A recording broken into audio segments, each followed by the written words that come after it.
Days after the Florida Highway Patrol says 79-year-old Doreen Lanstra hit 7 and killed 3 of those people in a Bradenton accident, her driving record is now being looked at much more closely. According to a report in the Herald Tribune, police in Michigan say she did almost the same thing a few years ago there, but that time there was no loss of life. SNN local news reporter Amber Stidham joins us now with a look into the woman's past.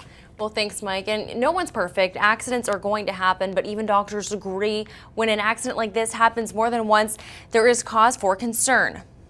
Insurance companies aren't the only ones concerned about prior driving records. The elderly woman behind the wheel in Sunday's triple fatal accident is leaving some to question the decline of motor skills. Reports show this wasn't the first time 79-year-old Doreen Lanstra had been in an accident like this one, driving her Tahoe into a Michigan McDonald's in 2011, hitting the gas rather than the brake.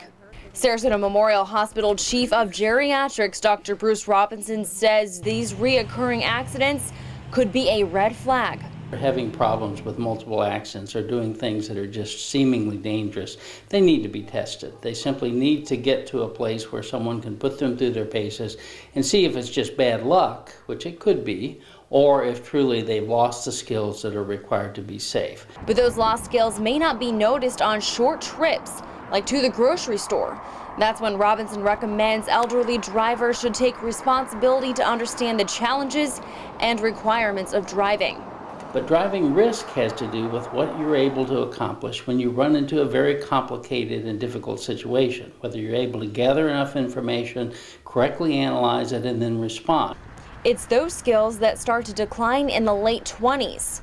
Robinson says it's a good idea for caretakers to get involved by recommending elderly drivers only take the wheel for very short trips or only drive at times when traffic is slow. And I need to think about how I can change my life so that I don't have to be behind the car when that complicated thing happens in front of me that I can't respond to quickly enough to avoid serious accidents and injuries.